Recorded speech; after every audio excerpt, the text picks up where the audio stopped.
Hey everyone, my name is Ksenia, and today my guest here is Jessica ELABAN, formerly known as JESSI KAMEA. Hello. Hello. Thank you for having me.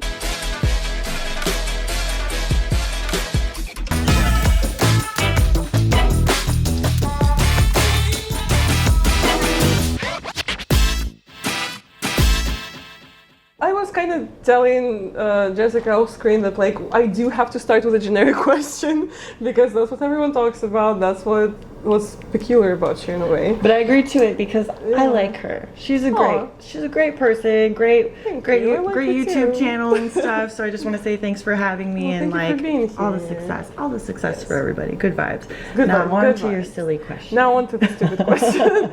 So we all know that before NXT you didn't have a wrestling background. No. So how did you enter the world of wrestling? Give us a short answer because you've talked about it on different platforms. So like there's a long version and the short person. The thing is, there's no short people in the room right now. Literally. Tall girls only. Okay, so I was doing door-to-door sales. I had a volleyball background for beach volleyball. The year I got discovered by a WWE like kind of talent person or person with the connections, I decided that I was going to be a pro athlete and I was going to go to the Tokyo 2020 Olympics as a beach volleyball player. Well, that obviously didn't happen, but I had like this feeling and emotion of manifestation, like I'm gonna do something athletic with my body, I'm gonna have a great time, I'm gonna look good doing it. But I was doing door-to-door sales for like a kind of like a MLM company type deal, so I happened to walk into the right door and the right person was sitting there eating breakfast, and they saw me and they noticed me and they approached me. Little did I know that they had plans for me to get me a WWE tryout, but at the time they were like, I'm a personal trainer, and I was like, dang, you look super fit. I'm gonna do that because I'm gonna work hard. So he saw my work ethic, he saw just my capabilities and my enjoyment through all of it, and he was like, you know what, like, you want to get a tryout? And I was like, hell yeah. So yeah, one thing led to another, did the tryout, and yeah, here we are now. Here we are now. All this led to this moment. And of course you received training in NXT, and correct me if I'm wrong, that was the Sarah Del Rey era, right? Yeah, so Sarah Amato, she's still one of the coaches there and stuff. Incredible woman. I have nothing but huge respect for her. Like, just to even, if anyone ever gets a chance to talk pro wrestling with her or get any sort of knowledge from her, like, she knows her shit. Someone sometime gets a chance to do that. Yeah, it was just like, for someone not having a wrestling background and like having like no experience coming in, and you get to be at what is considered top tier, top caliber with all of these amazing coaches with all of their combined experience. Like, it was a true gift. Like, I'm very lucky and very fortunate. So yeah, so in regards to that, the question number one would be, have you personally noticed, because a lot of people talk about it, that before she came in, NXT training for women was a lot different, and it was almost like still in the diva realm, and it's noticeable in the in-ring style of the current main roster for female wrestlers who were trained in NXT back then, like say Naomi. And when she came in, that apparently it became more of like a pro wrestling deal for women. Have you noticed that? You know, I never really noticed that too much because beforehand I wasn't watching wrestling so closely. But then like the more I got involved, the more it was like, oh, like this is really cool. But I would say, I wouldn't even say if it's a good thing or a bad thing, because everyone has a different style. And if everyone has the same style, then like, what are you watching? The same thing over and over again. So I can appreciate like, okay, if there's a diva style, like that's a type of act and entertainment and art. And then if there's more of like a grittier pro wrestling style, then yeah. But I think like with Sarah Amato's presence there, she's really been able to like elevate the skill level, enhance other like other women's performers, and like she gives it to you black and white. Like, I remember in training, she was just like, hey, like, why are you doing that? That makes no sense, you know? And it's just like, it's good to have that kind of voice there to set you straight, because the truth kind of hurts sometimes, but it sets someone has to say. Right, but it like sets you free, and then you're able to grow. Yeah.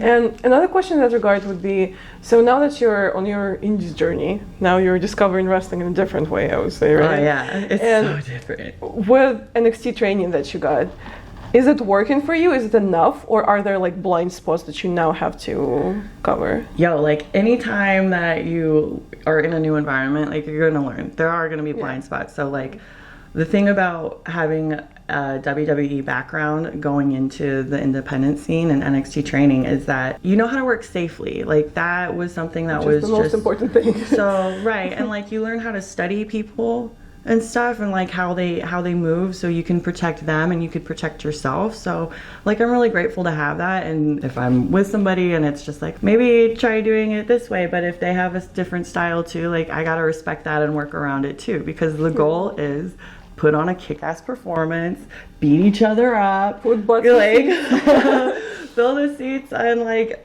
make sure everyone has a good time and they're engaged, and make sure that they remember you. So yeah, I could definitely say that so far my process on the independent scene, like I've had 3 matches and I've been really lucky to work with some people I already had experience with, like from NXT, like MJ Jenkins, Santana Garrett, and then people I've never even touched before, and that's like the most exciting thing, because my whole like Anna Diaz, and then Kelly Morga, she's Mila Moore now and stuff. That is so exciting to me, because at the Performance Center, like you're kind of spoiled in a way where it's like being blessed to have like really good coaches.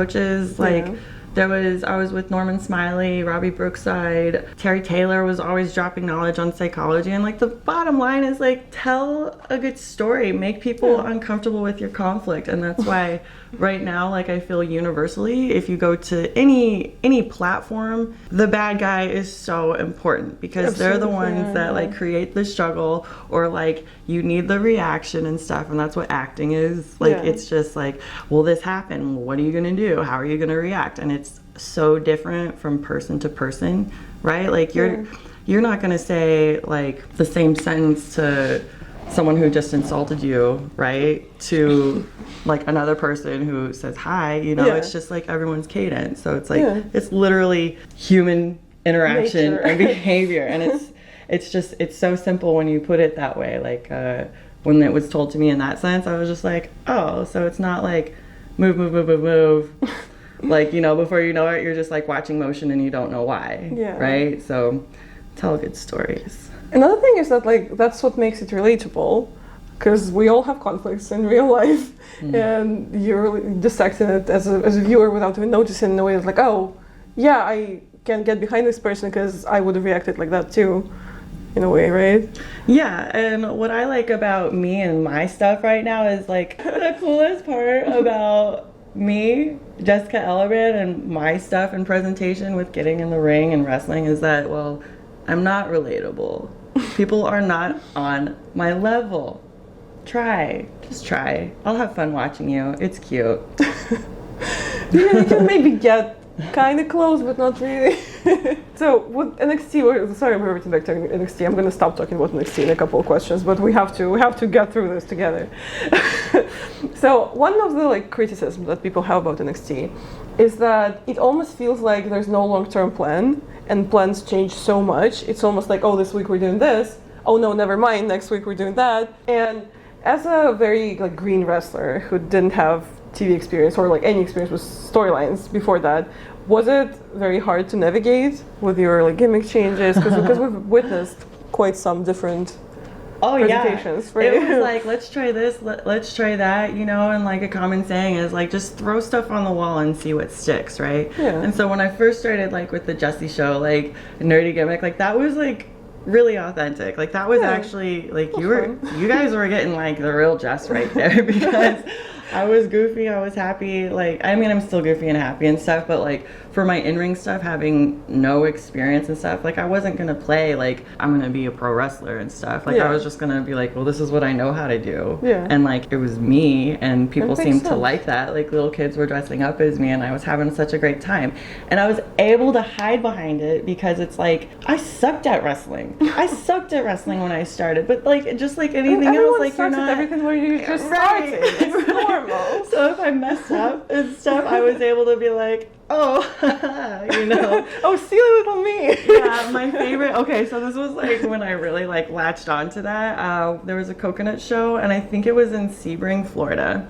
And I was coming out doing my goofy thing, and I was like, you know what? Like, I'm feeling a cartwheel right now during my entrance. Like, now is the time. Just now. I was like so nervous and amped. Like, I would just amp myself so much, like in gorilla and stuff, and like, I don't know what's gonna happen. So I had like this frenetic, like kind of out of control energy. And in that moment, I was like, cartwheel right now, baby. And I cartwheel. I don't look at where I'm going. Like, the energy's out of control. And like, I totally biff it. Like, I cartwheel into the ropes and stuff. My opponent's looking across the ring from me like, dear God, What are you doing? do I gotta work her right now? I'm just like, and this fan yells out, own it, own it. And I was like, you know what? They're right. They're freaking right. Let's go. And then like everyone reacted because everybody falls down, you know, and it, like the more you can laugh it off and like move on to the next thing. Don't take yourself too seriously. Oh yeah, yeah. I actually miss doing that quite a bit. Part of the deal with a lot of changes happening with like trying new things, changing gimmicks, or doing that. Like, I think it's actually kind of a cool exercise because you get to like dive into your toolbox with what you have and see like, all right, like, well, can I pull this off? Can I do this? And it's like, if you're really interested in your development and stuff and like how diverse of a presentation that you could pull off, like, awesome, accept the challenge, like, great and stuff. But then on the same token, it puts up a mirror to be like, oh, I kind of need to work on that, you know? So it's like, I can understand why some people will get frustrated because it's like people get there and it's like their dream, and you just want everything now, and you want to do good, and you want answers, and that's totally justifiable because like it's your time, you know, you're putting your heart and energy into it. But like for me, I was kind of like, you know what, I'm getting paid to do this, you know, like this is, I'm not in a bad place, I'm not in a bad position. Like, yeah, things change and stuff, and like over time you just realize like, all right, like roll with the punches, see what happens. Like, every experience is still adding up to like your knowledge and the things that you could do. So I left the company knowing that it was just like, you know what, like not a good fit anymore. And I think it was kind of mutual, like just seeing like what the changes were and understanding my position and where I fit. So when I got the phone call, like I knew what it was about. Like I was like, okay, like all right, I'll go grind over here now. Like, and it's so nice now because like now I have the freedom to just be like, hey, like, can I get on Xenia's interview and I don't have to ask anybody. I don't have to ask. And like that's such like a nice thing for me and my personality style because like I can go be in like a Maxim CoverGirl competition and stuff. I could go like wrestle over here. I can go do this. You guys should go and vote for Jessica in the Maxim CoverGirl competition. The link will be in the description. Yes, it'll be in the description. I'm doing like giveaways to keep people motivated and stuff because I want to engage. Like, you give me this, I give you that. You know what I'm saying? Like, it's a relationship. It's a two-way street. It's mutual. Exactly. So if it's not there, you can also check out my Instagram, Jessica at Jessica ELABAN. Same thing on Twitter. Links in my bio. But I also have like an art profile, and we could get to that if you're planning on getting to that. Yeah, you're definitely gonna get the space to plug your stuff in. You love the company, but potentially, do you think you want to leave this door open? Because you're still very much at the start of your career. Oh yeah, I feel like I'm still like, now that I'm getting this independent like kind of experience, it's like this is exciting. I am going this route until like something changes or like another opportunity opens up. Who knows if it's going to be in wrestling? Who knows if it's going to be in the movies? Who knows if it's going to be in fashion? Like in magazines. I think it's important. Like when things end, you know, if it was like a really negative experience, like not kicking out of that one. Like no, like no more. And then if it's just like, you know, you weigh things out and you're like, okay, well, if the timing's right and it makes sense, sure. Okay. And I keep referring to a lot of stuff that you said off camera because we did have a conversation yesterday, but you just brought up a lot of cool like topics and interesting points that I want to touch upon. So thank you. you Oh, you're nice. You did say yesterday that now that you're out of WWE, it's almost like there's an added responsibility, and there's no like bad guy to be like, oh, they didn't give me a chance, like they didn't, give me a chance to shine. Can you talk more about that and how like there's an added responsibility right now when you're so it's kind of like you hear that conversation sometimes, and like sometimes it's true. Sometimes people have so much to give, but if there's no window of opportunity, then it's like, oh man, like I kind of wasted some time, or you can feel a certain type of way. But now it's just like, all right, well, I need to make sure that anything and everything I do, like I do my research, I put on like my business hat or like my sales hat, or other times a wrestling hat, because it's just like you don't grow if you don't hold yourself accountable, and it's not to say like if something bad happens and stuff that it's like you immediately say, oh, it's my fault, like, because like there's some things that you just gotta own up to and stuff. And I think when people can see that and you're making an effort to like change or grow, like people really latch onto that and respect it, and like they want to see more. So it's just like I think that's really important. So that's why I respect what you do, because you're going out, you're doing your thing, you're making your own moves, and like that's a beautiful thing. So thank you so much. Yes, the power is all in your hands. You just gotta go for control. It. Yeah. Another thing that you mentioned that I don't think I've ever heard any other wrestler say is that when you have like a personal friendship with someone, it's almost hard for you to like project a conflict onto them. Okay, so that was like early growing days, because I, in real life, before wrestling, I had never wanted to get in a fight in my life. I was always just like high road, and sometimes I would feel like a lover, not a fighter. I'm a lover, not a fighter, exactly. So I would, but like in some situations it kind of taught me like I didn't really know how to stand up for myself either. So it's like kind of defining the line between like, okay, here's where I need to stand up for myself and kick your ass, okay? Or here's where I need to just be like, all right, like, is this worth my time? Is the battle worth it? Like I love reading right now Art of War, like with Sun Tzu, and it's just like some of the battles where you don't even have to go into the physicality and like you still win, like those are the best victories. You win by not getting yourself involved in something that's not worth your energy. Right. It's stuff. Like it's all about positioning. It's all chess. Like it's big picture stuff. Yeah.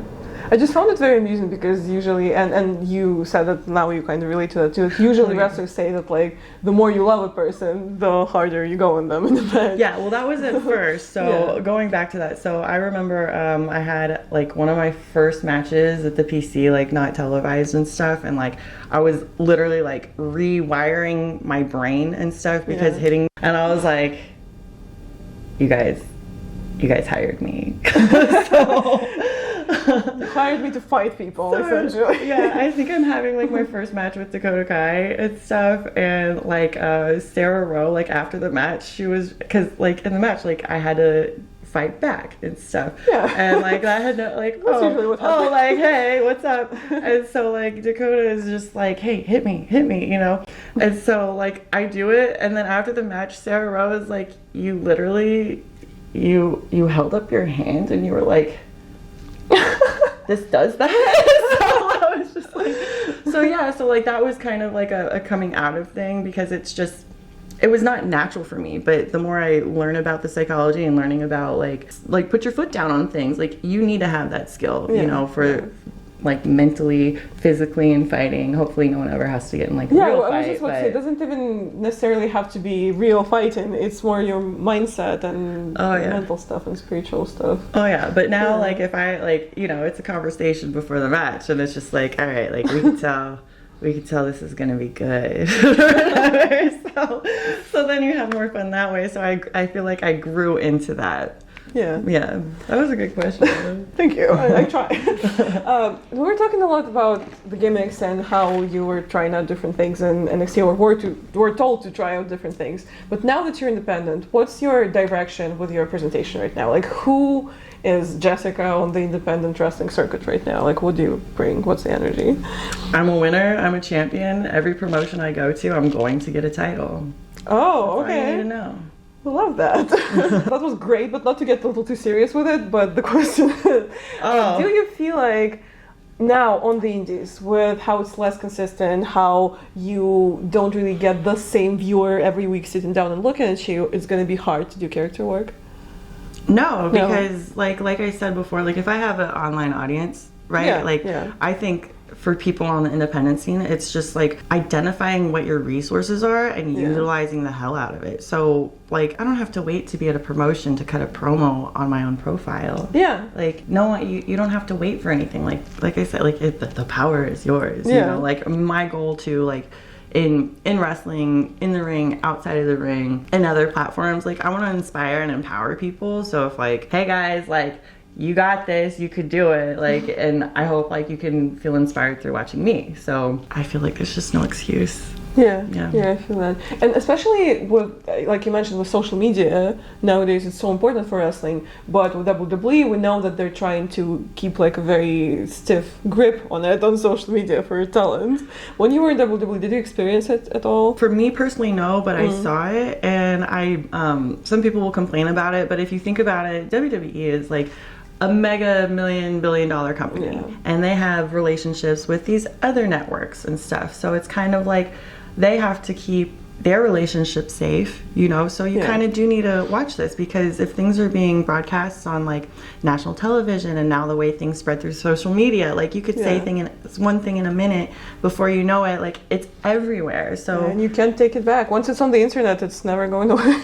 So I mean, like there is a reason for that. You know, they're a machine. You know, you signed a contract. You know, you walked into it knowingly. So there's no room to complain. It's also interesting that you say this, because I feel like people like to demonize WWE a lot. Or like, oh, they're making those people suffer. They wouldn't let them like have creative freedom. But like, people do walk into it kind of knowingly, and people get paid, and you know, some people are happy there. A lot of people are happy there. Yeah, some people it's a great fit and it works for them for like the product they're trying to push. And then if you go to other companies and stuff, because like maybe you wouldn't fit there, or maybe you'd be a better fit. It's so good when you get to do what you love, right? And it's even better when you get paid for it. But then like it starts to get a little complicated, like if you think that, well, I'm here, this is my dream, I want to do what I want to do, but then you got to weigh out like, okay, well, am I going to make money here? How am I going to balance that out and negotiate? So I feel like my experience there, and also like working more like on the independent scene, it's like, okay, like, well, what's mutually beneficial? What's going to be good for you? What's going to be good for me? How are we going to promote the hell out of like all the shows that we're doing? So I feel like having those good relationships and keeping that in mind, and like you commit to your word. You know, as long as it makes sense. Like if someone screws you, like no, you just cut it off. Just cut your losses. You know, no time for that. But yeah, like no time for that. Put your foot down. So going back to social media, now that you're independent, I feel like you've been utilizing it like a lot more. Again, the Maxim competition, and we see you know, we see you making use of the social media. So do you feel like in your indie journey, social media is like the key factor for you right now? Like how are you? How's your social media presence helped you, or is it annoying and terrible and you hate it? Tell us. Well, I think the coolest thing about social media is that everyone is a DM away. And the sky is the limit, and like your social media is your business card. So it's like if you have like, if you've got something to show, like everything's at first glance. Like it's the age-old saying, like first impressions are everything. The first time they see your social media, like this is what's up, you know? And like if they like what they see, cool. And all you can really do is just ask. You know, the worst that can happen, like for an introduction, is someone ignores you or said no, but you would never really know if you don't try. If you don't try, And again, not to be negative, it's always like that. I ask people questions, they give me a super positive answer, and then they go to the negative thing. However, there's also negativity on social media. Try me. And especially lately, I feel like a lot of people have been talking about how you have to like kind of distance yourself from it in a way, because it's not real. It's not real people. Like you would never have someone walk up to you in real life and tell you something that they comment on social media, because people get mean sometimes. So have you had any problems with that? I mean, I really wouldn't say so. Like I have really nice people following me, nice people commenting. Shout out to you. Thank you so much. And I think like it's just good. Like if you put out a positive image and positive vibe, and yeah, like there are gonna be those once in a while people who are just like boo on you and that. And I've gotten really comfortable with just blocking those people because I'm like, I don't need to see it. This doesn't add anything. Sometimes you just have to block and walk away. Yeah. Yeah. And on that note, if you have anything else to plug besides the Maxim competition or talk more about that, this is your time to plug merch, social media. Oh, yay! So I am selling 8x10s on my website, www.jessicaelaban.com. I also have limited amount of t-shirts left, so because they're hot, they're selling quickly. Hurry up. It's been super cool. I also do commissioned artwork. I've done it in the past. My art was recently featured in the Orlando Museum of Art, which was like so cool stuff. It's just another cool art form. So if you have a special project, or like if you want to gift somebody like something cool, like, hey, can you draw a picture of my dog? Can you do a self-portrait? Like anything like wrestling related, that's cool. Like I love creating art. It's a piece of me. I get to share it with you and like your concept. So in a way, it's also a piece of you. It's a collab. So if you go to my Instagram at JELECTRA, JAEELECTRA. You could just shoot a DM. It's somewhere right here, right now. It's somewhere. Yeah. I'm more than happy to collaborate and see if we could set something up and share all the good stuff. So. Share the good energy with the world. That's awesome. Thank you so much for being here. Yeah, and we have super high tech. Check this out. If you want to, there's one. Let's see. Well, I just said all of those, but for comment down below if it works. For the screenshot, y'all are my tester audience. Thanks for being here. Thank you for being here. Thank you for doing this. And before I let you go, I have a parting gift for you. Jessica gets to take this wonderful red flame white distortion shirt home that you guys can find on extendedthat.creatorspring.com. Thank you so much. I hope you wear it. Oh, I'm wearing it. Yes, so thank you for doing this. And you guys, if you like the video, give it a thumbs up, tap the notification bell to never miss an upload, subscribe, write a comment, and until next time, goodbye. Bye.